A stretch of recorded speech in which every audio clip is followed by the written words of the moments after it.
പിതാവിൻ്റെയും പുത്രൻ്റെയും പരിശുദ്ധാത്മാവിൻ്റെയും നാമത്തിൽ ആമേൻ. കർത്താവായ ഈശോ മിശിഹായിൽ ഏറ്റവും പ്രിയരായ സഹോദരങ്ങളെ,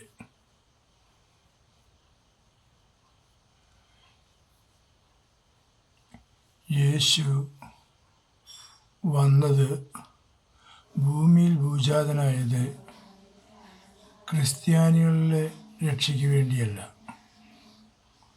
യേശു ഈ ഭൂമിയിലുള്ള സകല മനുഷ്യരുടെയും രക്ഷകനാണ്. മനുഷ്യകുലത്തിൻ്റെ പൂർണ്ണമായ രക്ഷയാണ് അവിടുത്തെ ലക്ഷ്യം. എല്ലാ മനുഷ്യരും യേശുവിൻ്റെ രക്ഷാകര പദ്ധതിയിലെ ഭാഗഭാക്കുകളാണ്. ദൈവം മനുഷ്യനായി അവതരിച്ചു. അവിടുത്തെ മഹത്വം നാം ദർശിച്ചു. അതെ, അവിടുന്ന് നമുക്ക് നൽകിയ മഹത്വം അതാണ്. പുത്രൻ എന്ന മഹനീയമായ സ്ഥാനം, ദൈവപിതാവിൻ്റെ മക്കളെന്ന മഹത്വം മിശിഹാ തമ്പുരാനിലൂടെ ലോകത്തിലെ സകലമാന ജനതയ്ക്കും ലഭിച്ചു. അതാണ് സത്യം. അതാണ് വചനം മാംസം ധരിക്കാൻ ഉണ്ടായ കാരണം. ഭൂമിയിലെ സകല മനുഷ്യരുടെയും രക്ഷയെ പ്രതിയാണ് വചനം മാംസം ധരിക്കപ്പെട്ടതും മനുഷ്യനായി അവതരിച്ചതും. ഈ യാഥാർത്ഥ്യം ആര് തിരിച്ചറിയുന്നുവോ, അതാര് അംഗീകരിക്കുന്നുവോ, അവന് രക്ഷയുണ്ട്. അതെ, കർത്താവ് മിശിഹാ തമ്പുരാൻ ഇങ്ങനെ പഠിപ്പിച്ചു: ഞാൻ വഴിയും സത്യവും ജീവനുമാകുന്നു. എന്നിൽ വിശ്വസിക്കുന്നവർ ജീവനിലേക്കുള്ള വഴി കണ്ടെത്തുന്നു, ജീവനിലേക്ക് പ്രവേശിച്ചിരിക്കുന്നു. ഒത്തിരി കൂടി വ്യക്തമായി പറഞ്ഞാൽ, അവൻ വിശ്വസിച്ചവരെല്ലാവർക്കും ദൈവമക്കളാകാനുള്ള കൃപ നൽകി. തന്നിൽ വിശ്വസിച്ചവർക്കെല്ലാവർക്കും ഒരാളെ പോലും മാറ്റി നിർത്തിയില്ല. ദൈവമക്കളാകാൻ വേണ്ടുന്ന കൃപ അവിടെ നൽകി. ദൈവമക്കളെന്ന മഹനീയമായ സ്ഥാനം നൽകി. അതാണ് കുരിശിൽ നാം കാണുന്ന ആ സഹനത്തിൻ്റെ, ആ സമർപ്പണത്തിൻ്റെ പൂർണ്ണരൂപം. അതെ, അവിടുന്ന് തൻ്റെ ജീവൻ സമർപ്പിക്കുകയായിരുന്നു. അവിടുന്ന് അത് അവിടുന്ന് എടുത്ത് പറഞ്ഞിട്ടുണ്ട്: ഞാൻ എൻ്റെ ജീവൻ സമർപ്പിക്കുകയാണ്. ആരും എന്നിൽ നിന്ന് തട്ടിപ്പറിച്ചെടുക്കുകയല്ല. എന്തിന്? അനേകരെ നേടാൻ വേണ്ടി ഞാൻ എന്നെ സമർപ്പിച്ചു. ആ സമർപ്പണമാണ് കുരിശിലെ ബലി. ആ ബലിയുടെ അനുസ്മരണമാണ് പരിശുദ്ധ കുർബാന. ഭൂമിയിൽ ഏറ്റവും അധികം കൃപാവരം ചൊരിയുന്ന ഏക പ്രതിഭാസമാണ് പരിശുദ്ധ കുർബാന. ഏക അടയാളമാണ് പരിശുദ്ധ കുർബാന. പരിശുദ്ധ കുർബാനയിലൂടെയാണ് സർവത്തെയും നവീകരിക്കുന്ന, സർവത്തെയും വിശുദ്ധീകരിക്കുന്ന, സകലത്തിനും ജീവൻ നൽകുന്ന ദൈവകാരുണ്യം ഒഴുകിയെത്തുന്നത്. പിതാവ് തന്നിലും താൻ പിതാവിലുമാണെന്ന് അവിടുന്ന് തൻ്റെ അരുമശിഷ്യനായ പീലിപ്പോസിനോട് പറഞ്ഞു കൊടുക്കുന്നു. ആ വചനം വെച്ച് നോക്കുമ്പോൾ പിതാവും പുത്രനും പരിശുദ്ധാത്മാവും, അത് ഉൽപ്പത്തി പുസ്തകത്തിൽ പറയുന്നു, നമുക്ക് നമ്മുടെ സ്വന്തം ഛായയിലും രൂപത്തിലും മനുഷ്യനെ സൃഷ്ടിക്കാം. ആ സൃഷ്ടിക്കപ്പെട്ട മനുഷ്യനാണ് ഇവിടെ പാപത്തിൽ വീണ് നരകയാതന അനുഭവിക്കുന്നത്. അവനെ വീണ്ടെടുക്കുവാനാണ് അന്ന് നൽകിയ വാഗ്ദാനമനുസരിച്ച് രക്ഷകൻ വന്നത്. ആ രക്ഷകനാണ് യേശു ക്രിസ്തു. എന്ന് വിശ്വസിക്കുന്ന ഏവനും നിത്യരക്ഷയുണ്ട്. തന്നിൽ വിശ്വസിക്കുന്നവർക്കെല്ലാം ദൈവമക്കളാകാൻ അവിടുന്ന് വരം നൽകി എന്ന് പറയുന്നത് അതുകൊണ്ടാണ്.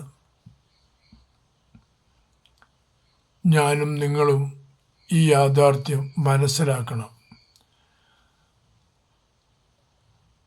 അവിടെ ക്രിസ്ത്യാനികളുടെ ദൈവമല്ല, ക്രിസ്ത്യാനികളുടെ തനതല്ല മിശിഹാ തമ്പുരാൻ. മിശിഹാ തമ്പുരാനെ അനുഗമിച്ചവർ, വിശ്വസിച്ചവർ ഒരു കൂട്ടായ്മയായി. അതാണ് ക്രിസ്തീയ സഭ. ക്രിസ്തീയ സഭയിലേക്ക് ആർക്കും എപ്പോഴും കടന്നു വരാം. കാരണം അതിൻ്റെ വാതിലുകൾ എപ്പോഴും മലർക്കെ തുറന്നിട്ടിരിക്കുകയാണ്. ആർക്കും കടന്നു വരാം. പക്ഷേ ക്രിസ്ത്യാനി ആവുക എന്നത് ഒരല്പം ബുദ്ധിമുട്ടുള്ള കാര്യമാണ്. വന്ന് ജനിച്ച് 10 ദിവസത്തിനുള്ളിൽ മാമോദിസ മുക്കി ക്രിസ്ത്യാനിയായി. മാതാപിതാക്കൾ ക്രിസ്ത്യാനിയായതുകൊണ്ട് ക്രിസ്ത്യാനിയായി വളർന്നു. അതല്ല ക്രിസ്ത്യാനി. ക്രിസ്തു ആരാണെന്ന് അന്വേഷിച്ചറിഞ്ഞ് അവനിൽ വിശ്വസിക്കുന്നവനാണ് ക്രിസ്ത്യാനി. അതെ, അവിടെ വിശുദ്ധ ഗ്രന്ഥത്തിൽ ഉടനീളം കാണാം. പുതിയ നിയമത്തിൽ എൻ്റെ കഴിഞ്ഞ കാലങ്ങൾ എനിക്ക് വിവരിച്ചു തന്നവനെ നിങ്ങൾ വന്നു കാണുക. അവനായിരിക്കുമോ രക്ഷകൻ എന്ന് ഞാൻ ചിന്തിക്കുന്നു. അവർ വന്നു കണ്ടു. അപ്പോൾ അവർ അവളോട് പറഞ്ഞു, ഇനി നിന്റെ സാക്ഷ്യം കൊണ്ടല്ല ഞങ്ങൾ വിശ്വസിക്കുന്നത്, ഞങ്ങൾ അവനെ കണ്ടു വിശ്വസിക്കുന്നു.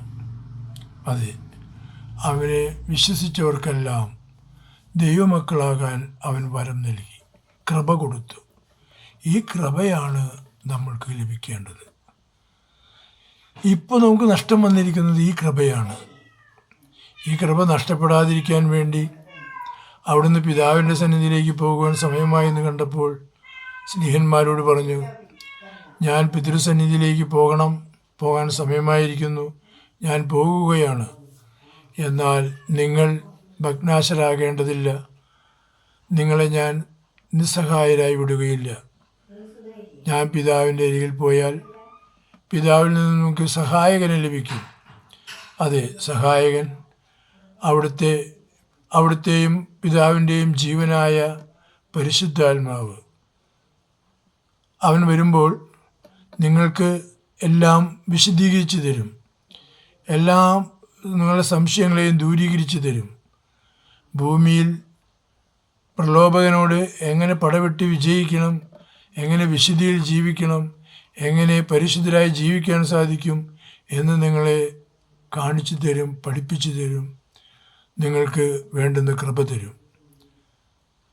ഇതാണ് അവിടുന്ന് നമ്മളോട് പറഞ്ഞത്. പ്രിയ സഹോദരങ്ങളെ, ഈ പരിശുദ്ധാത്മാവിനെ ആരും ഇന്നേ വരെ പരിശുദ്ധാത്മാവിനോട് ചോദിച്ചിട്ടില്ല.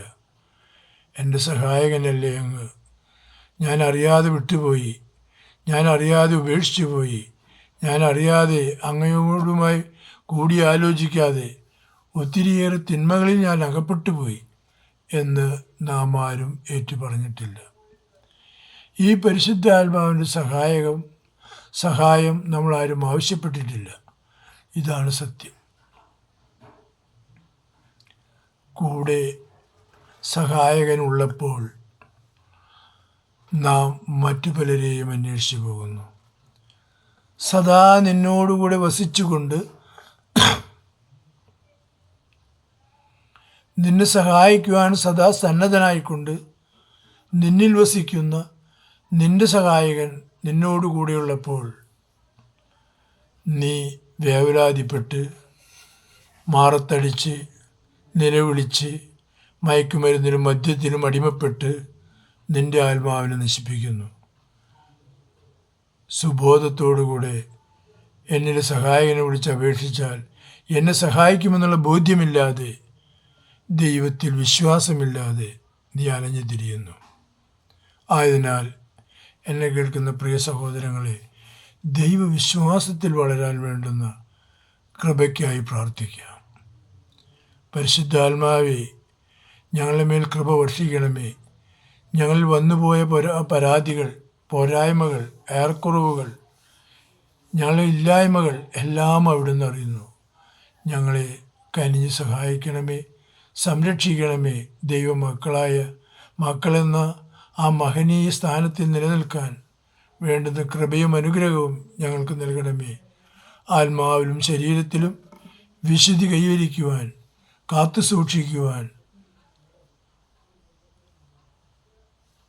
വിവാഹ വിരുന്നിൽ ഭാഗഭാക്കാക്കുവാൻ വേണ്ടുന്ന കൃപ നൽകണമേ.